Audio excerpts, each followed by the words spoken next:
कि सदन जनता को गुमराह करने की जगह नहीं है। सारे लोग राज्य के अधिकार, राज्य के अधिकार, राज्य के अधिकार कह रहे हैं। कौन से राज्य के? कौन से राज्य के?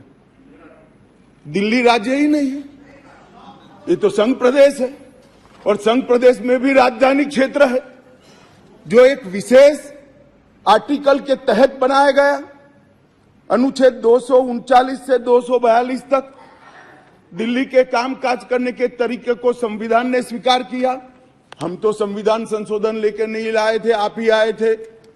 69वां संविधान संशोधन आप लेकर आए थे, आपने ही अधिकार नहीं दिए थे। अधिकार उसके तहत अनुच्छेद 239 ए 3B के तहत संसद को दिल्ली संघ राज्य क्षेत्र या उसके किसी भी भाग के लिए, उसके संबंधित किसी भी विषय के लिए कानून बनाने का पूर्ण अधिकार है। मैं फिर भी आज मैं समझता हूं कि आप लोग समझकर ही बोले होंगे, समझते हैं, मगर पॉलिटिकली बोले होंगे, मगर मैं ऐसा समझकर बोलता हूं कि आप नहीं समझे होंगे। तो राज्य और केंद्र शासित प्रदेश और राजधानी क्षेत्र, ये संविधान में अलग अलग एंटिटी है। अब राज्य की दुहाई, अभी किसी सदस्य ने कहा कल को आप किसी भी राज्य से, भाई नहीं हो सकता। राज्य के काम में दखल नहीं हो सकती। यहां दखल इसलिए कर सकती है संसद क्योंकि 239 ए 3B के अंदर इस संसद को आपकी पार्टी जब सत्ता में थी तब अधिकार दिया हुआ है। और अभी किसी को लगता है मेरे अधिकार कम है, तो चुनाव लड़ने से पहले आर्टिकल 239 ए 3B पढ़ना चाहिए था। अब पढ़े नहीं, लड़ लिए और कहते मेरे अधिकार कम है।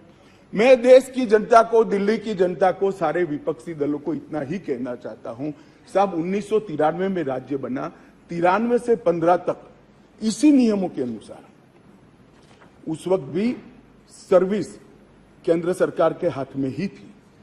सुप्रीम कोर्ट ने एक इंटरप्रिटेशन किया और इंटरप्रिटेशन कर ये भी कहा कि अगर आपको सर्विस हाथ में लेनी है तो कानून बनाना पड़ेगा, जो अभी हम कर रहे हैं। तो 93 से लेकर 2015 तक किसी भी मुख्यमंत्री को कभी भी झगड़ा नहीं हुआ। आप भी आए, हम भी आए, ऊपर हम भी थे, आप भी थे, क्योंकि झगड़ा इसलिए नहीं हुआ कि जो भी आए, मैं तो आपके वखान कर रहा हूं, अधीर रंजन जी समझिए, चाहे कांग्रेस हो या बीजेपी, जो भी आए उनका मकसद दिल्ली की जनता की सेवा करना था।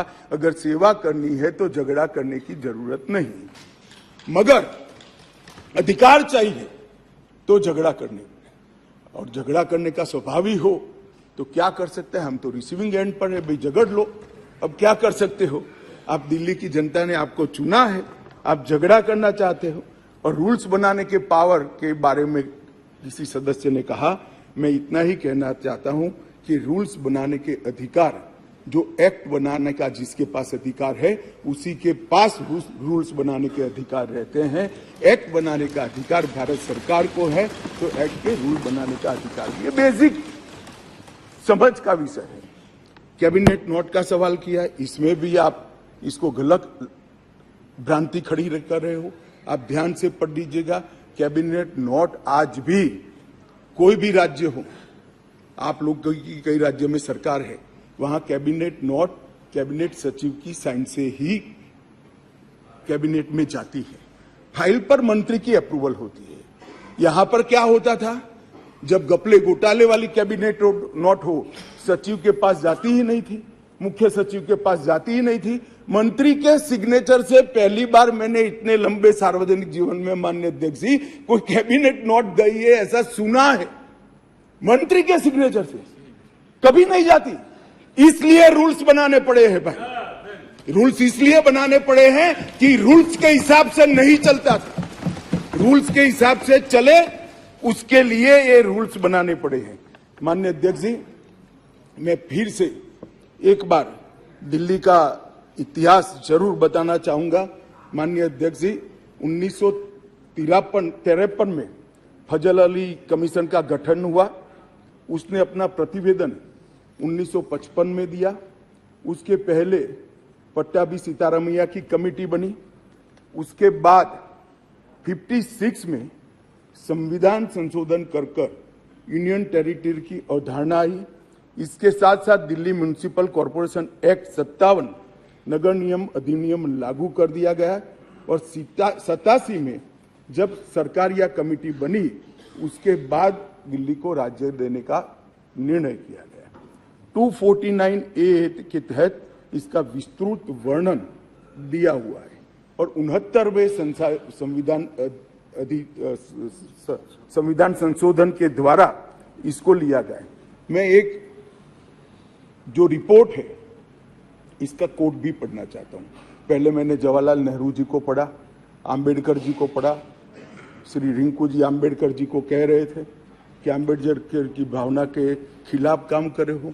रिंकू जी, हम तो आम्बेडकर जी की भावनाओं के अनुसार काम कर रहे हैं।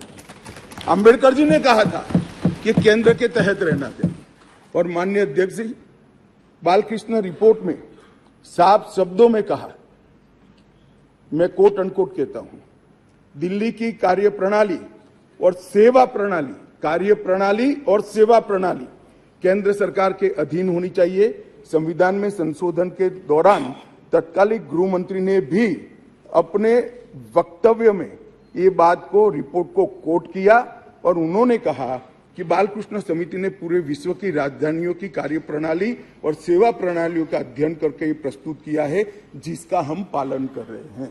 और उस वक्त गृह मंत्री कांग्रेस के थे। तो आपको ये मालूम होना चाहिए कि आप जब एक उंगली हमारे सामने करते हो तो 3 उंगली आपके सामने होती है।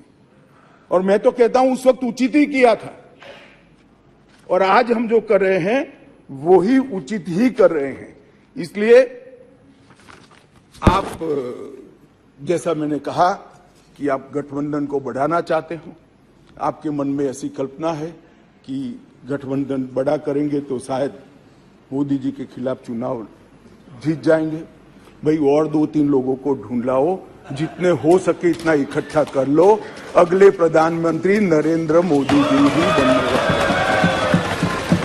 परंतु कम से कम इसके लिए 130 करोड़ की जनता के सामने इतने एक्सपोज न हो। हर बिल आता है, नहीं मणिपुर पर चर्चा, मैं मणिपुर पर चर्चा करने के लिए आता, नहीं मणिपुर पर चर्चा नहीं, हम विरोध करेंगे, यहां आ जाएंगे, मेरे सामने बोर्ड लेकर खड़े हो जाएंगे। ठीक है भाई, करो। मगर जैसे ही गठबंधन टूटने वाला बिल आया, मणिपुर भी याद नहीं आया, डेमोक्रेसी भी याद नहीं आई, दंगे भी याद नहीं आए, सब इकट्ठा होकर देखो सामने बैठे, सारे इकट्ठा। और 130 करोड़ की जनता को बताते हैं हमें मणिपुर की चिंता नहीं है, हमें चुनाव की चिंता है, हमें डेमोक्रेसी की चिंता नहीं है, हमें चुनाव की चिंता है। हमारी पार्टी के कोई सिद्धांत नहीं है, केवल और केवल राजनीति में, चुनाव जीतने के लिए राजनीति में है। और बताइए भैया, आप बाहर जाकर मीडिया को, अगर ये नहीं है तो सारे बिल में क्यों एब्सेंट रहे? सारे बिल महत्वपूर्ण नहीं है क्या? सारे बिल महत्वपूर्ण है, आपको रहना चाहिए था। मगर ये बिल इसलिए महत्वपूर्ण है कि ये बिल आपके गठबंधन को क्षति करता है। और मैं एक बात आगे कह देता हूं कि ये बिल पास होने के बाद वैसे भी आपका गठबंधन टूट जाने वाला है। केजरीवाल जी आपको बाय बाय कर देंगे।